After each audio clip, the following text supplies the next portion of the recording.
Let's make one thing clear from the start. The more you crave to be liked, the more you surrender your mind. And the more you chase acceptance, the further you drift from who you truly are. This isn't just my view. This was the philosophy of a man who believed most people aren't guided by truth, but by appearances, not by virtue, but by fear. That man was Niccolo Machiavelli. Not a saint, not a cynic, but someone who observed power without blinking. A man who dared to speak the thoughts society punishes you for having. He saw through the herd. He saw that it doesn't want you to be free. It wants you to be obedient.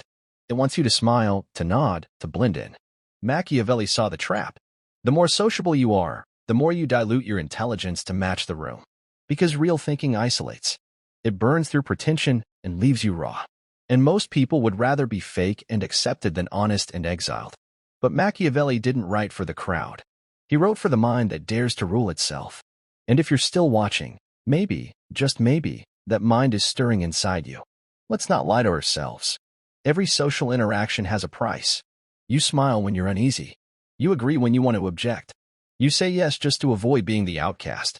And every time you do, you trade a piece of clarity. A drop of lucidity for another second of social comfort. And then you wonder why you're exhausted after a party. Why you feel disconnected even when surrounded. Why your own voice feels quieter inside your skull. It's because you've been shouting to please others. And whispering when it comes to yourself. You think you're evolving. But really, you're just adapting, shrinking. Sanding off the edges of your character until you fit in so perfectly. You disappear. And the world applauds your disappearance. Because a docile mind is easier to control. Machiavelli warned us. In politics and in life, the appearance of virtue is often more useful than virtue itself. But hidden in his words was a deeper warning. When you live for appearances, you forget how to live with depth. Because once you become easy to digest, you stop being nutritious. The more you socialize just to be liked, the more you become like others, and less like yourself.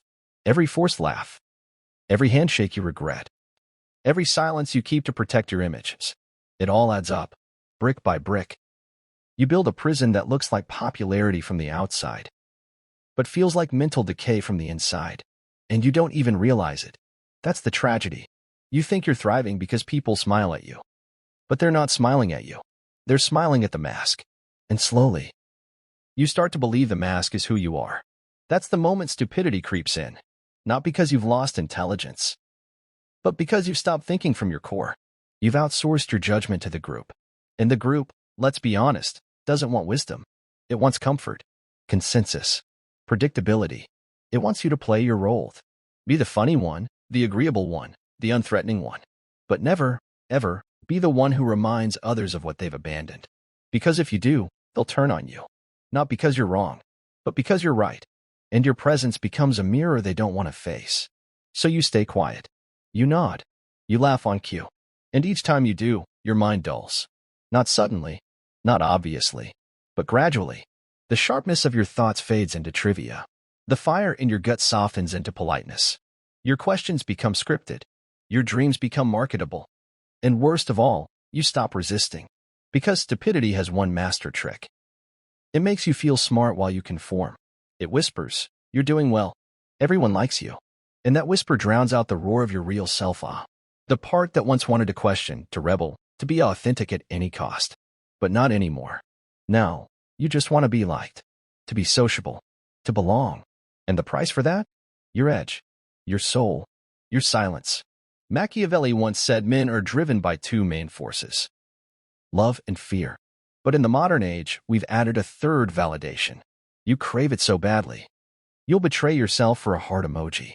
You'll water down your mind for a seat at the table.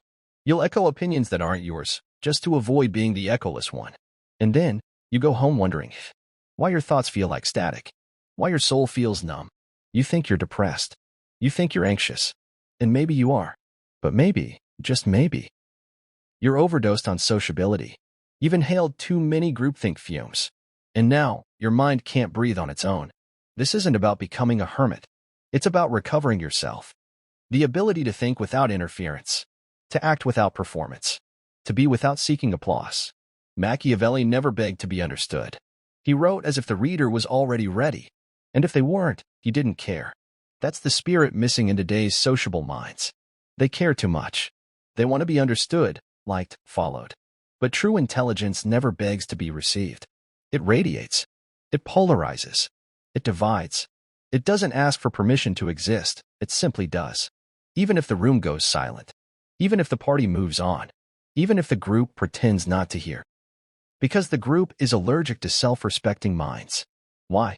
Because they can't mold you. And people hate what they can't mold. So they'll label you arrogant, difficult, cold, detached. But what they really mean is, you remind me of the freedom I gave up. And that will make them uncomfortable. Your clarity becomes their curse. And here's where the real test begins. Will you soften yourself again just to soothe their discomfort? Or will you stand, raw, burning, true, and let the room adjust to you? Most won't. That's why the average man is easy to predict. Easy to please. Easy to lead. Because he's trained himself not to think too deeply. Not to speak too honestly. Not to live too independently. He fears the consequences of real thought. And in that fear, stupidity finds its loyal host. Because stupidity doesn't need to shout. It doesn't always look like ignorance. Sometimes, it looks like charm. Like sociability. Like everyone liking you. But underneath, it's rot. It's decay. It's a soul traded for handshakes and smiles. And now, you face a choice. One you've been avoiding for years. Will you keep kneeling to social ease? Or will you finally sharpen the blade of your mind and cut through the noise? Will you dare to be misunderstood? To be disliked, misread, rejected? Not because you failed, but because you refuse to fake? That's where Machiavellian clarity begins. Not in dominance over others, but in ruthless sovereignty over yourself. Not in pleasing crowds, but in walking away from them without guilt. Not in networking, but in nourishing. Not in applause, but in solitude. Because solitude, when chosen, is not emptiness. It's power. It's the forge where the real self is tempered. And if you're still here, still holding on through every word, then maybe, just maybe, you're ready to stop pretending. You're ready to trade likes for lucidity, friends for freedom, comfort for character. You're ready to stop being sociable and start being sovereign. Welcome to the fracture. Welcome to yourself. But be warned, this fracture isn't temporary. Once it splits you open, it doesn't close. It deepens. Because now, every time you hear small talk, you'll flinch. Every time someone fakes a laugh, you'll see it. Every time you're invited to conform, your mind will resist. Not out of arrogance, but because something in you has awakened. The part of you Machiavelli whispered to, across centuries. The part that knows. Clarity is the only real power. Not status. Not popularity. Not praise. Clarity. A mind free of interference. A judgment free of dependency. A truth that doesn't wobble under pressure. And that, my friend, is dangerous. Not because it harms others, but because it disrupts the system. The system feeds on conformity, on politeness, on unspoken contracts. To never look too closely at the illusions we've all agreed to live inside. But you weren't meant to obey those illusions. You were meant to break them. But you've been sedated, trained, socialized, into smiling when you should question, into clapping when you should critique, into nodding when your instincts scream no. And slowly, your edge dulled, your fire dimmed, your mind became an accessory to your image. You started thinking for effect, not for truth, speaking to perform, not to explore. And now you're here, at war with that performance. Tired of wearing masks, tired of not knowing which version of you is real. And you want out. But getting out doesn't mean vanishing. It means detaching. It means showing up without bending. Being in the world, but not owned by it. Being visible, but not diluted. Being known, but never predictable. That's the essence of Machiavellian detachment. Play the game, but never become it. Smile, but never kneel. Speak, but never chase validation. Show your teeth when necessary, but never your need. Because the world does not respect those who need it too much. The world devours those who try too hard to belong. And the world elevates those who can walk away from it. That's why the sovereign mind stands out. It carries an aura that comes from absence, not presence. The sovereign mind stands out not by being everywhere, but by being uncatchable. And most people hate what they can't predict. That's where your power lies. In your unpredictability. In your refusal to play roles that cost you your soul. In your silence when the crowd screams. In your stillness while others dance for attention. You become the anchor in a storm of noise. The reminder that not everyone is bought. That not everyone has a price. And people won't know what to do with you. Some will admire you. Some will attack you. Most will misunderstand you. Let them. That's not your burden to carry. Clarity comes at the cost of comfort. And you've paid that cost. Or you're beginning to. So now, the only question left is, what kind of life do you want to live? One built on performance and applause, or one that feels like yours, even in silence, even in rejection, even in solitude. Most choose the former. It's easier, softer. You get the likes, the parties, the praise. But you also get the rot, the slow corrosion of knowing you're a product, not a person, a reaction, not a cause, a mimic, not a mind. But if you choose the latter, if you choose sovereignty, you walk alone, at least at first. But it's a walk that forges kings, not clowns. You begin to think differently, speak differently, live differently. You say no more often. You stop explaining yourself. You let silence speak for you. You don't chase friendships. You attract respect. You don't ask for support. You build strength. And in that transformation, something extraordinary happens. People begin to adjust to your reality. The very crowd you once tried to please now shifts to accommodate you. Not because you begged, but because you became unbending. Machiavelli wrote, "It is better to be feared than loved, if you cannot be both." But the sovereign mind doesn't need fear. It doesn't need love. It demands space. It doesn't beg for admiration. It earns distance. And distance becomes respect. Stop apologizing for your seriousness, for your intensity, for your depth. The world has enough clowns. Enough people who are easy to digest and easy to forget. You weren't made to be forgettable.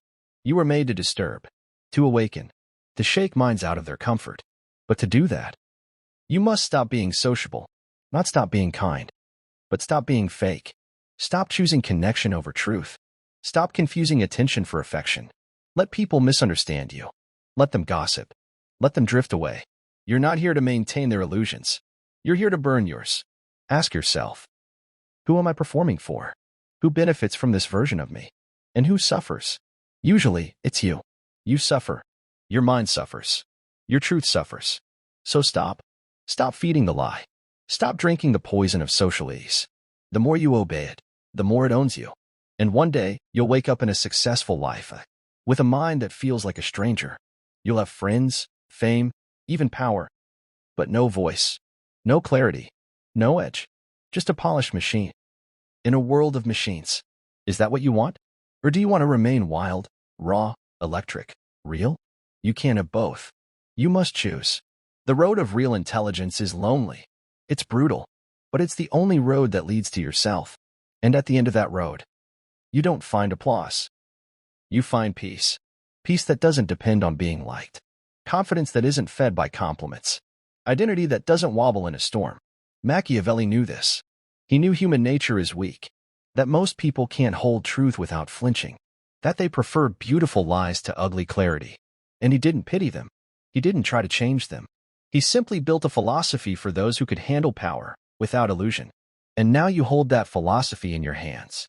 Not the sanitized, Instagram-friendly version, but the real thing. Sharp, cold, liberating. What you do with it is up to you. You can walk away, or you can walk through. Burn your fake smiles. Burn your need to fit in. Burn the scripts you've rehearsed for social survival. And when the smoke clears, let's see what's left. If it's confusion, good. If it's silence, better. If it's pain, perfect. That's how you know you're shedding. That's how you know you're leaving sociability behind. And what replaces it won't be empty. It will be real, sharp, clear, and entirely yours. Welcome to the other side. Clarity isn't a final destination. It's a battlefield. The moment you begin to see through the game changes tactics. People who once smiled at you will now squint. They'll call you off, distant, too intense. Not because you've changed, but because you've stopped dancing to their rhythm. The moment you stop echoing their thoughts, they feel exposed. And exposure breeds resentment. Prepare for, embrace it. Machiavelli never promised safety. He offered strategy. And the strategy is simple. Think for yourself. Act with precision. And never let your hunger for approval dictate your decisions. The smarter you become, the lonelier it feels. But that loneliness isn't emptiness. It's refinement. It's the absence of noise. The silence required to tune into your internal compass. That compass won't lead you to comfort, but it will lead you to truth. And once truth is yours, You can't trade it for applause. You'll find yourself in rooms full of laughter and feel hollow inside.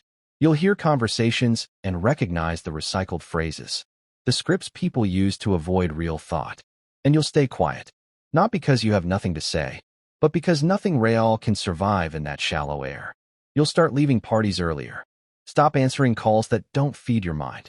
Begin building a life with fewer people, but stronger bonds. And even then, you'll guard a part of yourself, not out of fear, but out of value. You'll learn that your mind is no longer for public consumption. It's a weapon, and weapons are not toys. Not everyone gets to hold them. Not everyone deserves access. This will unsettle others. They'll sense you've changed, even if they can't explain it. They'll say, "You're not the same," and you'll smile, not to agree, but to acknowledge the obvious. You're not the same, because you've stopped being negotiable. The old version of you, the sociable one, was available, approachable, relatable. This version, it's elusive, reserved, strategic. People sense you've stopped needing them, and it unsettles them. Because in a world addicted to attention, indifference is power. And when you no longer flinch at the threat of being alone, you become untouchable. Understand this. Being misunderstood is not a flaw. It's a filter. It keeps out those who were only drawn to your image, not your essence. Every time you're misread, it's the universe removing distractions from your path. Every misjudgment peels away a layer of camouflage, revealing who actually sees you. And if no one does, good. Then you finally get the chance to see yourself. Not the version you perform, but the raw, unfiltered consciousness behind your eyes. That's where sovereignty begins. Not in performance, but in presence. The kind of presence that doesn't shrink or swell depending on who's watching. The kind of presence that sits in silence with itself and feels no urge to escape.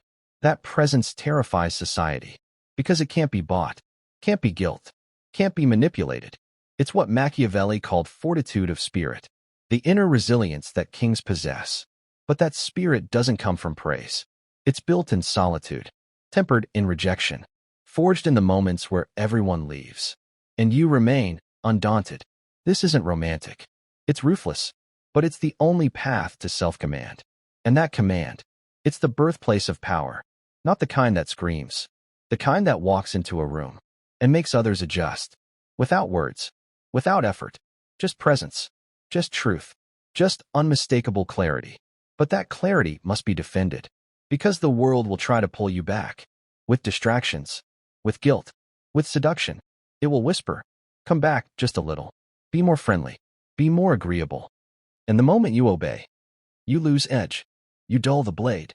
And soon you're back. Echoing, nodding, smiling through teeth clenched with silent rage. Don't go back. Not even for love. Not even for comfort. Because what you're building isn't temporary. It's a legacy, a standard, a code.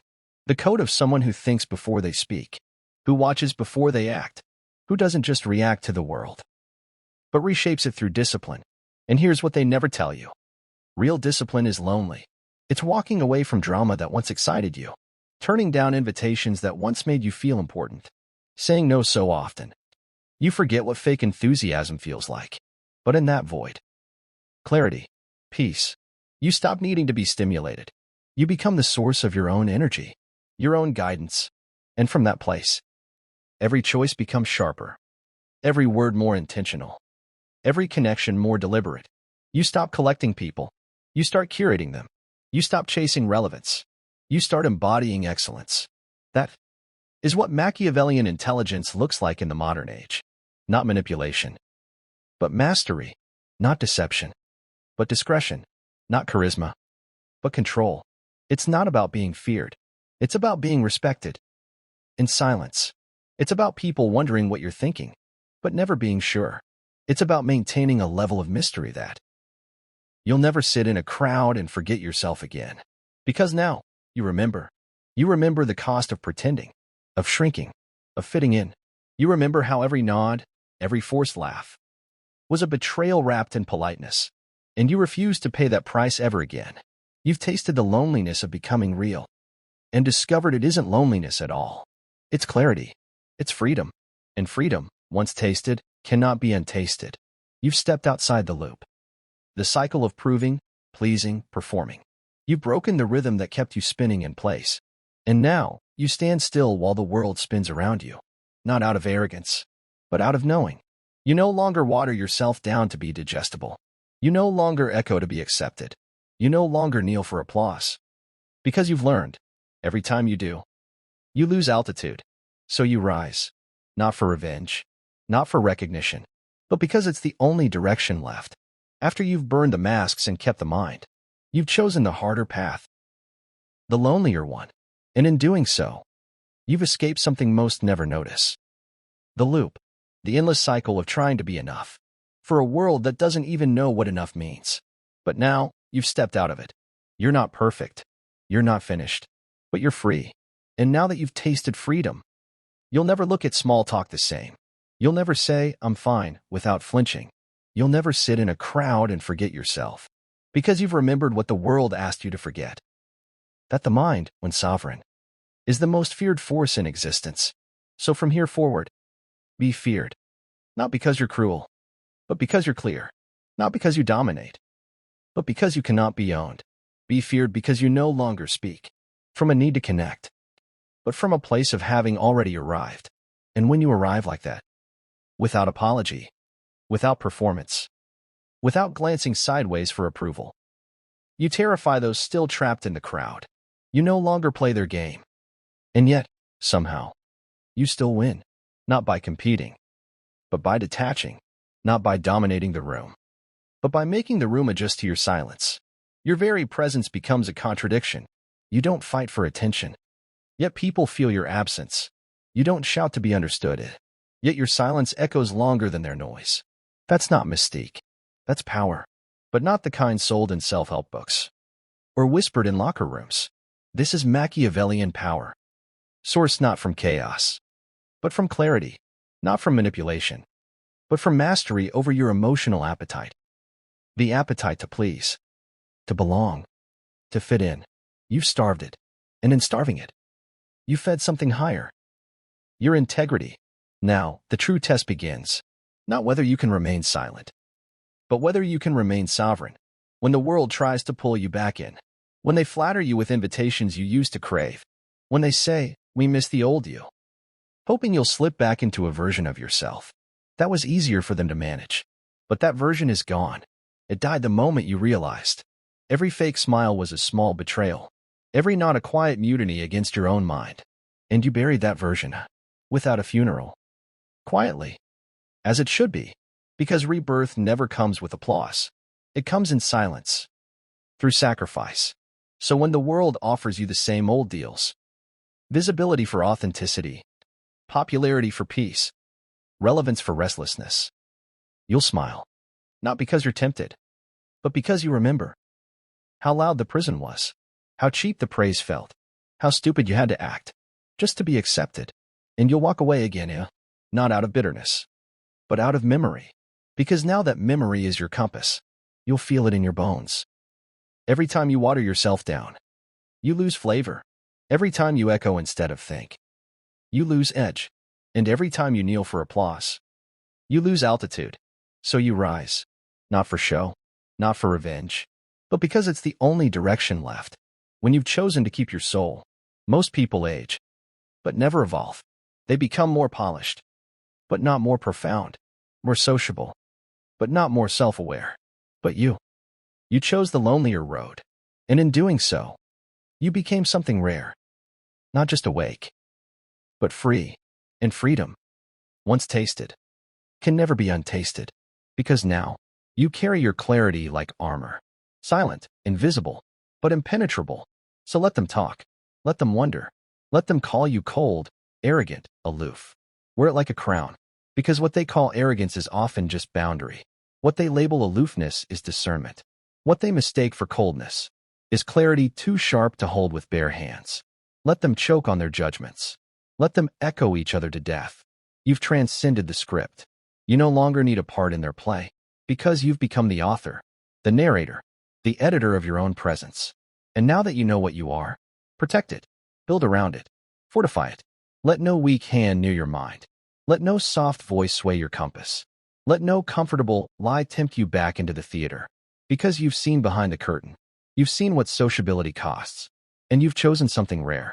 something terrifying, something sacred. To be clear, no matter who stays or leaves, that's not cruelty. That's conviction. That's not detachment. That's ascension. You are no longer one of many. You are one of one.